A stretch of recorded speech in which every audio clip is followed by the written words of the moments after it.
Olá, olá, boa noite. É sobre filhos, filhas, filhos de pais narcisistas. Foi muito bom, ela trouxe a contribuição dela nessa série de lives que eu estou falando sobre o narcisismo, tá? Então já conversei com o Evandro pra gente entender essa estrutura, né, do narcisista. Ele é gestalt, ele, a especialização dele é na gestalt terapia, e ele trouxe esse olhar. Quem me conhece sabe que eu sou uma amante apaixonada pela psicanálise, apesar de ter outras formações, outras pós-graduações em outras áreas. Então eu não sou psicanalista, mas eu amo de paixão a psicanálise. Então eu tenho um olhar todo psicanalítico em relação ao narcisismo. Eu queria uma outra linha falando sobre essa estrutura. E aí fiz uma live com o Evandro. A segunda live foi com a Nádia, né, Bolsas. A Nádia, que é administradora da página Sobrevivi ao narcisista. Nádia e eu falamos sobre os sobreviventes, né? A minha história, a história dela, falamos como foi conviver como sobrevivente, como nós fizemos para sobreviver, né? Deixa eu dar um oi aqui pra galera. Como nós fizemos para nos reinventar, né? Após esse convívio com o sobrevivente. É uma coisa que pouco se fala. Por quê? Pontua-se muito o que é o narcisismo, quais as características do narcisismo. E ela falou assim: Ale, vamos trazer o que nós fizemos.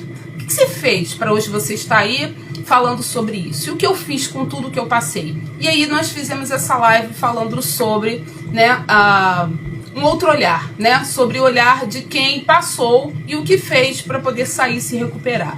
E ontem, né, para a terceira live, eu fiz com a Diana, como eu falei, né, a página dela é Minha Mãe Esquizofrênica, e ela veio trazendo o método Capper, que é um método para trabalhar com pessoas com a deficiência no cognitivo, né? Ou pega o Alzheimer, o esquizofrênico. É um método novo, pedagógico, para lidar com esse tipo de paciente, né? Demenciado. Porém, a mãe da Nádia é uma narcisista, além de ter, né, a esquizofrenia. Então, o narcisismo veio como comorbidade. E ela trouxe também o olhar dessa filha. Então, terceira live foi falando sobre como os filhos, né? Como os filhos recebem, o que acontece ser criado ou, né, maternado, estar dentro do convívio, porque às vezes não é só o pai ou é a mãe, né? Convivendo junto com esse narcisista. Então, a Diana ontem trouxe a fala de uma filha de uma mãe narcisista. E eu hoje aqui venho trazer a minha vivência. Depois de eu ter feito cada cantinho aí, né, da vida do narcisista, hoje eu venho falando sobre, né, sobre o meu convívio com o narcisismo. Primeiro eu tive, né, gente, um abusador, manipulador na minha vida, e depois eu convivi com o narcisista. E estou pensando junto com a Nádia, nós estávamos falando hoje de manhã. Falei, Nádia, eu quero encerrar essa série hoje comigo, acabou. Narcisismo a gente vai mudar aí, vamos mudar para o outro ponto. Mas ela me trouxe o narcisista, né, patológico, dentro do transtorno, no ambiente do trabalho. Então, de repente, pode ser que venha uma outra live aí falando somente com essas pessoas do nosso dia a dia, né? Que são os colegas, o patrão, o chefe, né? Amigos que trazem ou o comportamento, traço ou, de fato, o transtorno de personalidade narcisista. Mas vamos lá. A Nádia já jogou, né? Levantou a bola mais cedo de por que eu sou esse imã? Quem é o imã do narcisista? E conversando com ela, a gente, desde quando a gente fez a live, não nos desgrudamos, falamos todo dia. E eu conversando com ela, né, com esse mesmo questionamento. Falei, Nádia, mas não é possível. Eu tive um relacionamento, eu fui casada por 11 anos, né, com o pai da minha filha mais nova, Ana Laura, e me deparei com um abusador, né, um homem militar, né, e clássico abusador manipulador. Não passei por violência doméstica, no sentido da agressão. Passei por violência doméstica no sentido da violência psicológica que consta na Lei Maria da Penha e funciona. Eu sou voluntária do projeto Justiceiras, tá? Idealizado pela doutora Gabriela Mansur. e funciona. Sou do Justiceiras até hoje. O Justiceiras foi um divisor de águas na minha vida, tá bom? E eu, né, indignada, isso vai virar uma outra live depois, que é muita coisa. Indignada, depois de tudo que eu passei, de toda essa coragem de vir falando, né, de hoje ser uma voluntária, fazer apoio a vítimas de violência doméstica, com todo um discurso, treinamentos, né? Nós passamos por cursos para poder entender um pouco da dinâmica do que é o abusador, do que é o manipulador, né? Se manipulador e abusador vira agressor, da onde vem, comportamentos, sabe? É muito bem estruturado o projeto. Psicóloga, né? E como eu fui me envolver com um narcisista? O que acontece com pessoas que passam por isso? Se você estiver passando por isso, então você chegue aqui, depois vai na descrição da bio, que lá tem um chat onde nós estamos dando apoio gratuito para todas as vítimas, não só do abuso, como do convívio com o narcisista, mesmo que tenha sido a sua mãe ou o seu pai, tá bom? Então vamos lá. Fiquei indignada, né? Eu conversando com a Nádia, falei, Nádia, como? A gente, sabe, estudo tanto. Sou uma psicóloga. Como a gente não percebe? Ela falou, tá aí, Alessandra. Porque não está fora. É interno. É uma construção minha. Presta atenção que a culpa não é da vítima, é assim que nós chamamos, tá? Psicológica, dentro de um fórum eu fui desaconselhada a dar continuidade naquilo que eu estava fazendo ali. Porque o próprio servidor desconhecia dos meus direitos. E pós eu ter passado por isso, eu fui conhecer os meus direitos e hoje eu dou voz àquelas mulheres.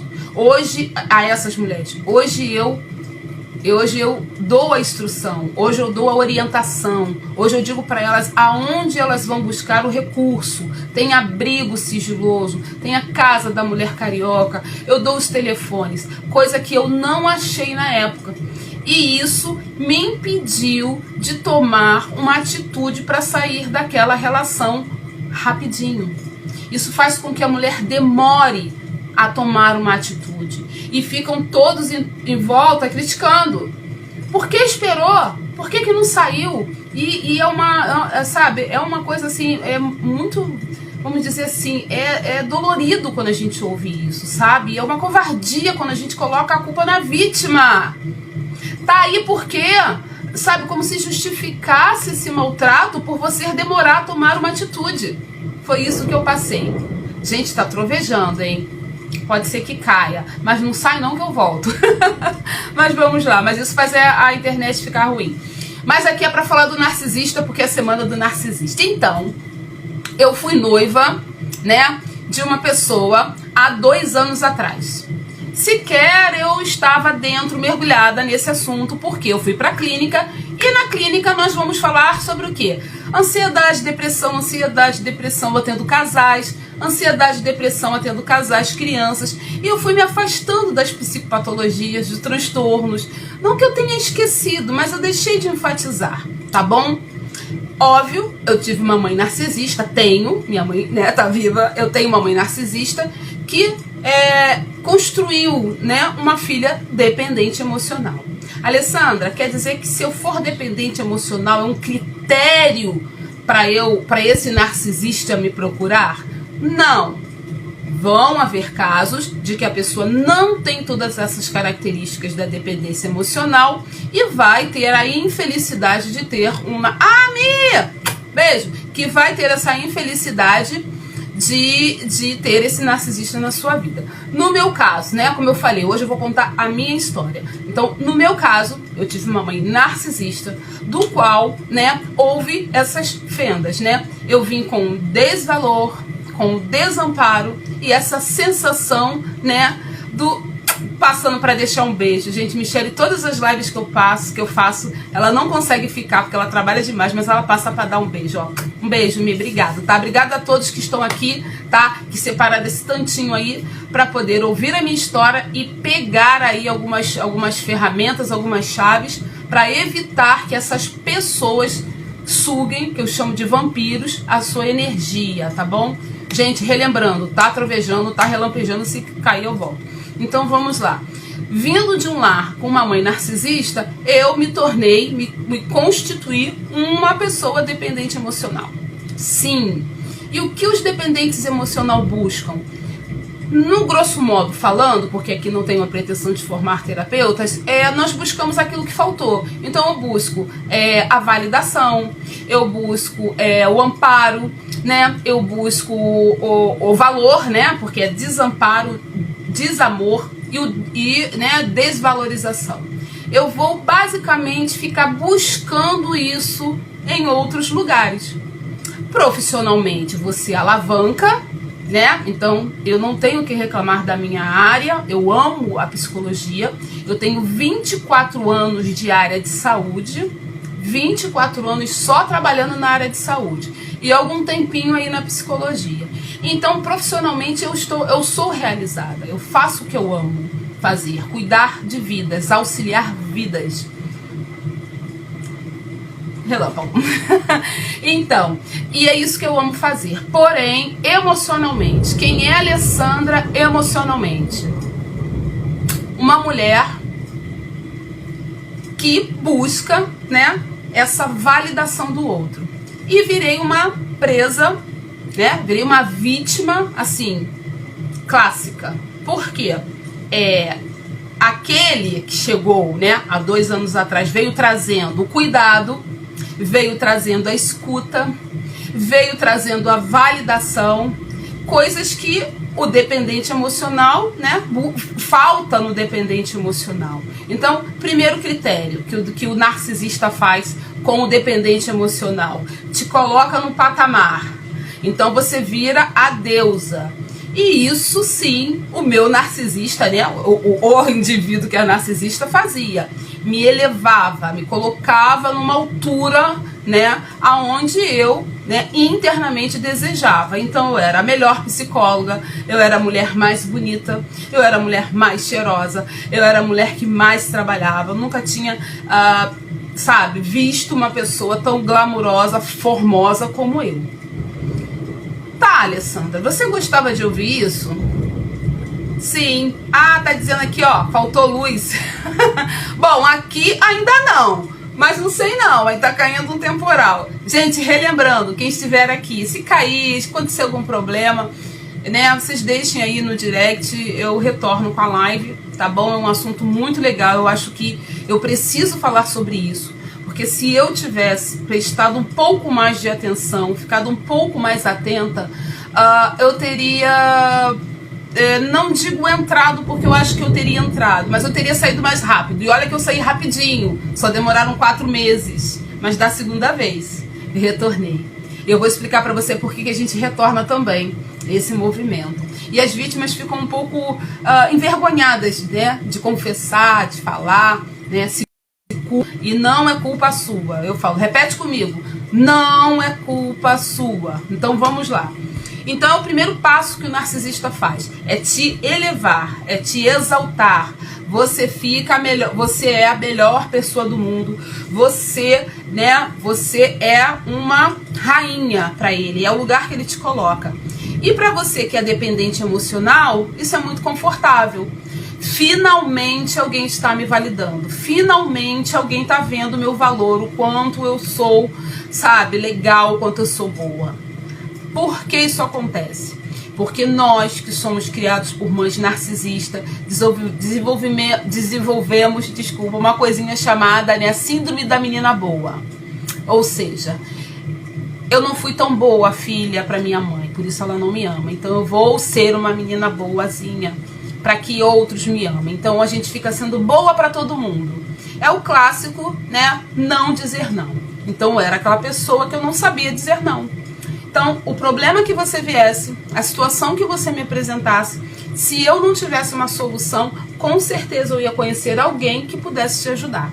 Então eu tinha uma imensa dificuldade de dizer não. E é isso às vezes que a gente trata na clínica, sabe? A pessoa chega lá somente para tratar o não, aprender a dizer não. E eu era uma pessoa que eu não sabia dizer não. Então chegava para mim com alguma demanda, algum problema, estava lá a Alessandra. Até o ponto que a gente chega à exaustão e se esvazia, tá bom? Então Não saber dizer não é um critério, né, que o narcisista fica ali de olho, né? A baixa autoestima, vamos lá. Sendo filha de uma narcisista, nunca nada tá bom. Então, é aquele filho que né, que você faz as coisas e a mãe tá naquele mais, né? Fiz esse dever, olha como tá legal. Ai, tá lindo, filha, mas podia melhorar. E poxa, que roupa legal, mas não tinha uma melhor? Olha, arrumei aqui o meu quarto, e que legal, mas por que você... Ou seja, tem sempre o mais. E isso faz com que a criança, né, o jovem que esteja sendo criado por uma mãe narcisista, entenda esse desvalor. Então eu vou entender que nunca nada tá bom. Eu vou desenvolver lá mais tarde, né, nesse movimento de agora eu vou fazer, né, eu vou ter movimentos que eu vou ser validada. Então eu não digo não pro outro, para que assim eu seja aceita. Então eu digo sim, sim. Poxa, Alessandra, como você é legal. Poxa, cara, você é magnífica. Você sempre dá um jeito para tudo. Gente, isso é sintoma. Isso não é ser legal. Isso é sintoma, tá? Isso é sintoma e uma hora isso vai dar ruim. Uma hora você vai ficar exausta disso e os narcisistas estão aí, ó, de olhos abertos, né? Eu falo, tomem cuidado para não ser uma vítima perfeita do narcisista. E qual o discurso que ele chega para aquele que não sabe dizer não? O discurso da fragilidade. Então, quando essa pessoa chegou na minha vida, né? O Rafael chegou na minha vida, ele chegou como? Sim, maxi fragilizado.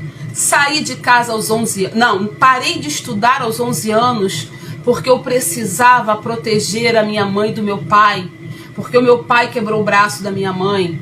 Aos 11 anos eu fingia que ia para a escola e ficava numa laje olhando para proteger a minha mãe. E eu, nossa, que lindo. Aos 14 anos a minha mãe me botou para fora de casa porque eu fui morar e ela preferiu o meu padrasto viver com outro homem e renegou o filho. Aos 16 anos eu fui internado porque eu passava tanta fome que eu tive um quadro de subnutrição. A minha avó fez compras para mim, a minha mãe tomou... Gente, era uma história de tragédia que vocês não têm noção, sabe? Você fala assim, gente, essa pessoa não existiu. Aos 15 eu tive que botar uma pessoa para morar comigo porque eu passava fome. Eu andava pelas feiras para catar o resto dos legumes e de frutas que tinham, sabe? E é uma coisa assim, era uma história triste. Então, Rafael saiu de casa aos 11 anos, parou de estudar porque precisava proteger a mãe de um pai agressor, porque aos 14 anos ele foi expulso de casa porque a mãe preferiu um padrasto, aos 16 foi internado por inanição porque não comia. E você, eu, que era uma dependente, né? Sou uma dependente emocional, aquela que não sabe dizer não, aquela que tem a síndrome da menina boa e da Mulher Maravilha. Se eu não dou um jeito, eu sempre tenho alguém que eu possa recorrer para dar um jeito para te ajudar, porque eu não consigo dizer não. Ó, me apiedei, né? Como não ter, né, piedade com uma história tão trágica dessa? Mas essa é uma característica do narcisista. Ele chega até você com uma história assim de tragédia aí na infância, hein? Isso é no início. Até então ele já te exaltou. Ele nunca encontrou uma pessoa igual a você. Depois ele vem com a história dele. Ele vem com a história dele de autocomiseração, sabe? Uma coisa terrível, uma tragédia familiar. Aí você desce mais um degrau para você poder acolher essa pessoa. Lembre-se disso.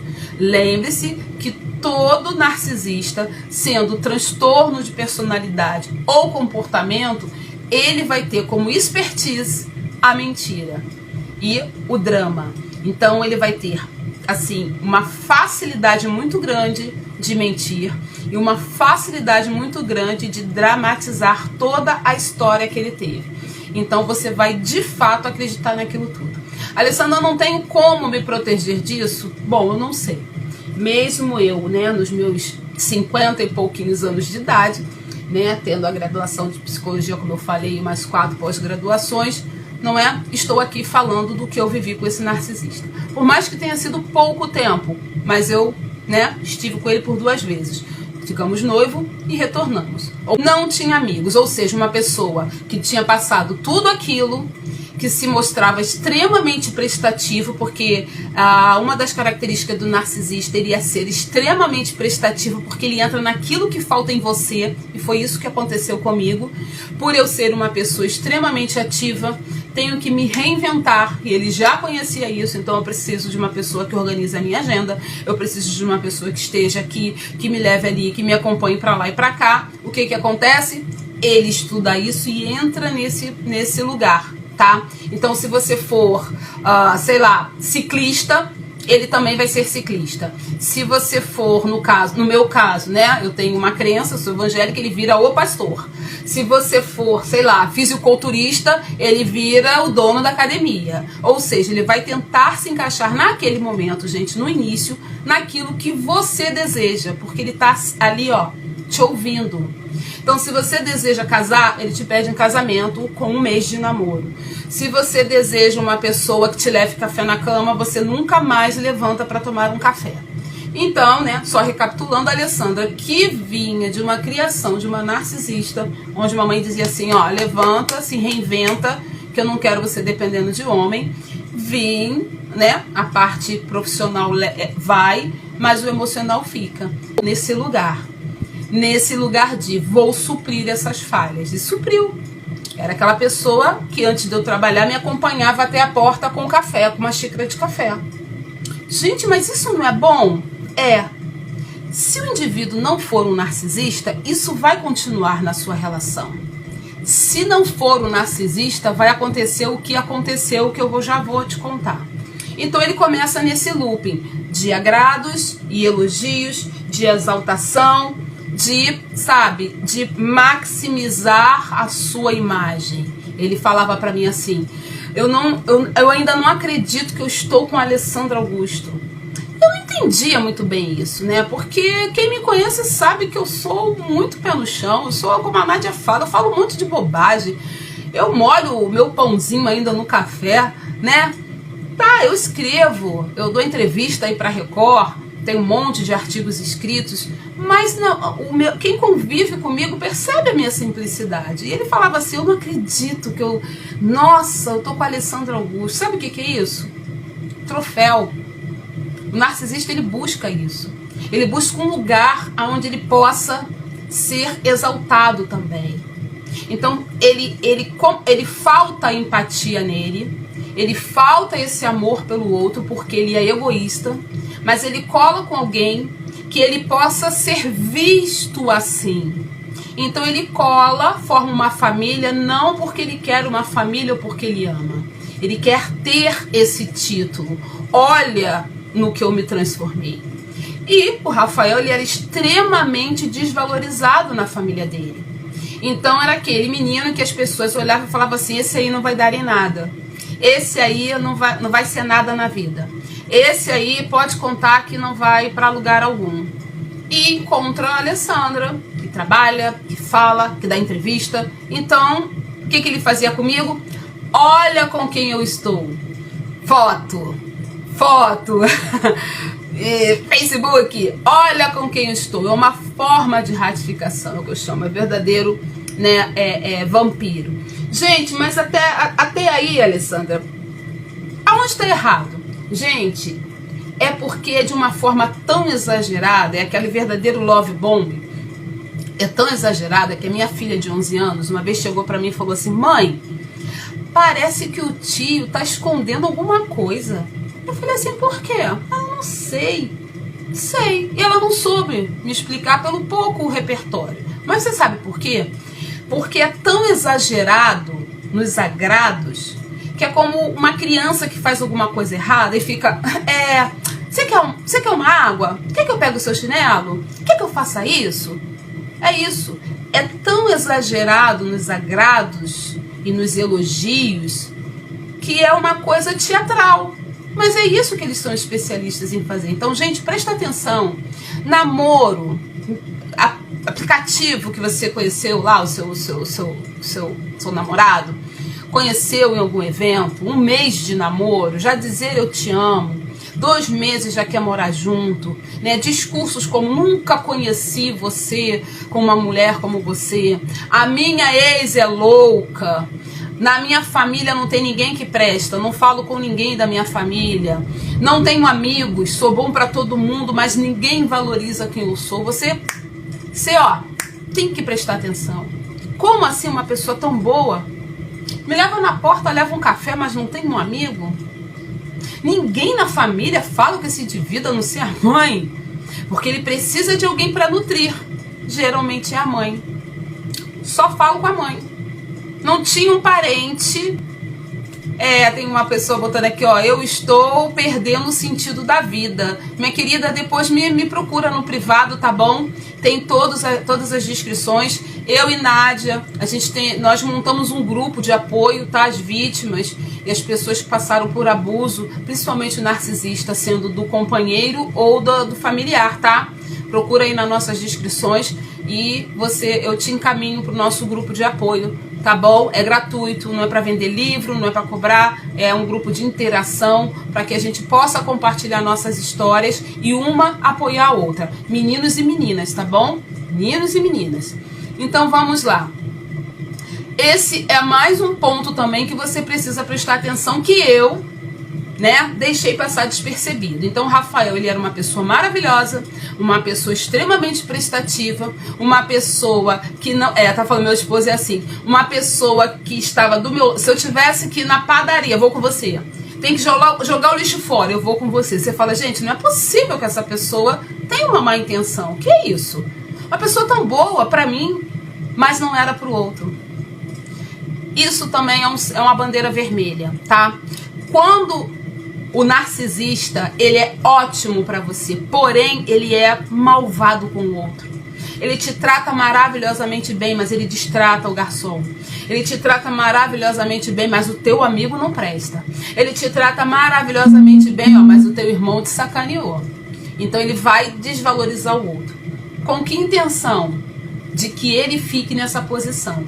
E sem você perceber, você coloca ele assim. Eu escutava frases como: a gente não precisa de ninguém, né? A gente se basta. Ai, é tão bom.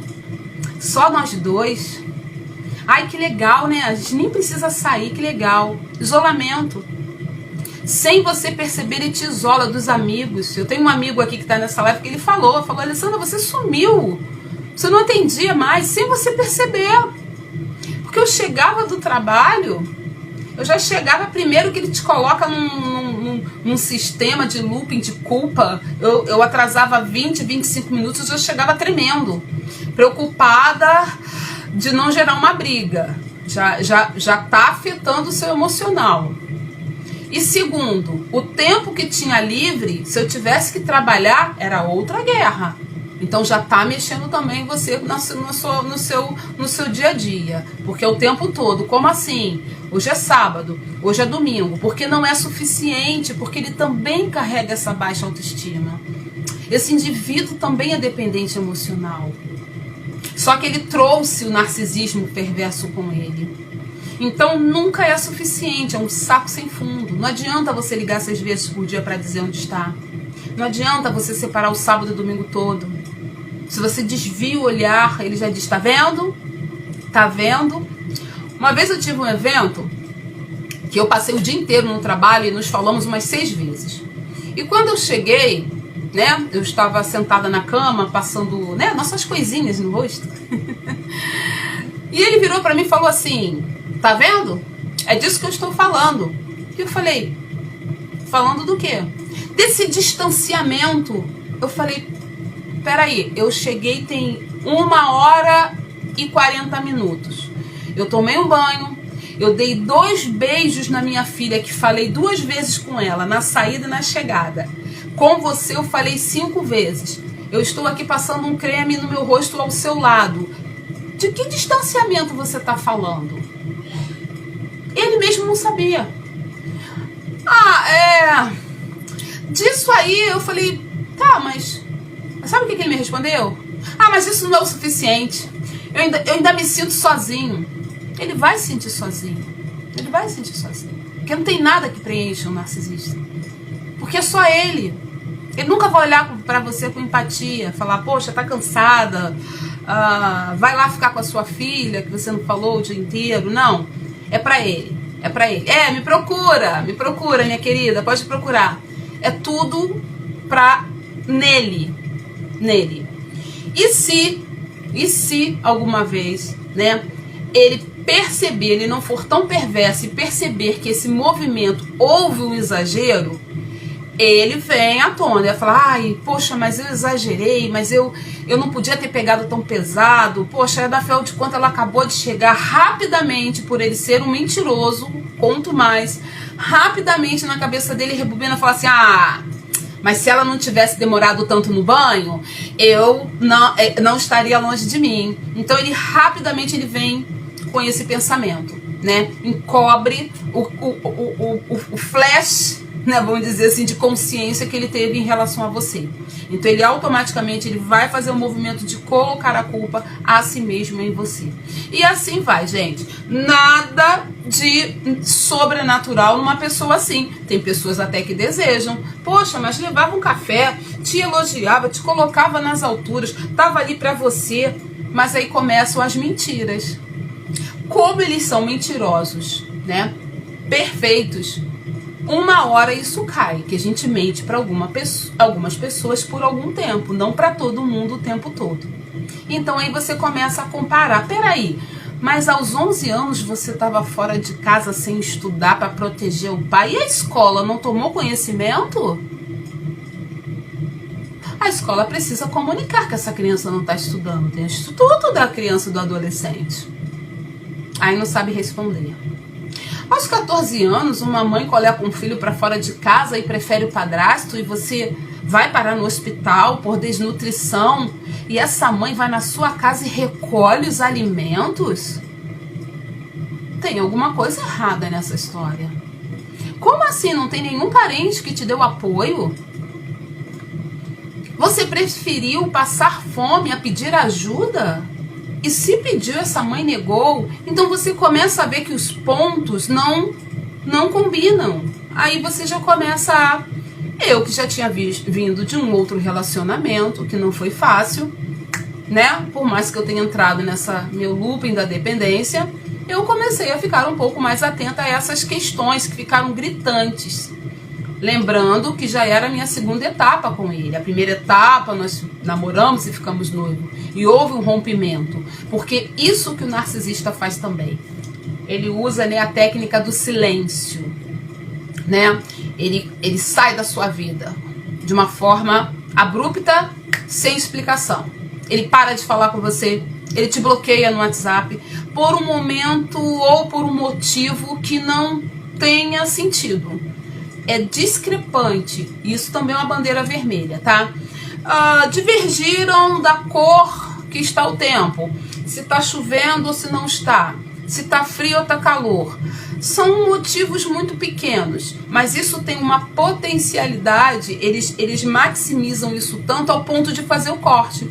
Aí eles vêm com essa técnicazinha do silêncio. É aquele que passa 2 dias sem falar com você. Então vamos lá, né? Você tem um namorado. Tá ali, tá tudo muito bem. E de repente houve uma divergência sobre um horário. Poxa, mas você não estava aqui tal hora, mas você não estava.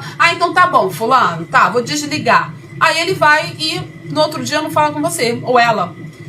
Passa 1, 2 dias, mas peraí, a gente tem um negócio aqui, a gente tem uma relação. E você fica aqui. Qual a intenção? Causar culpa. Ao ponto de você pensar, putz, se eu não tivesse falado isso, será que se eu não tivesse pego tão pesado, será que eu não tivesse me atrasado? Gente, eu já estava vivendo isso. Acredite. Eu falei essa live para falar do que eu passei.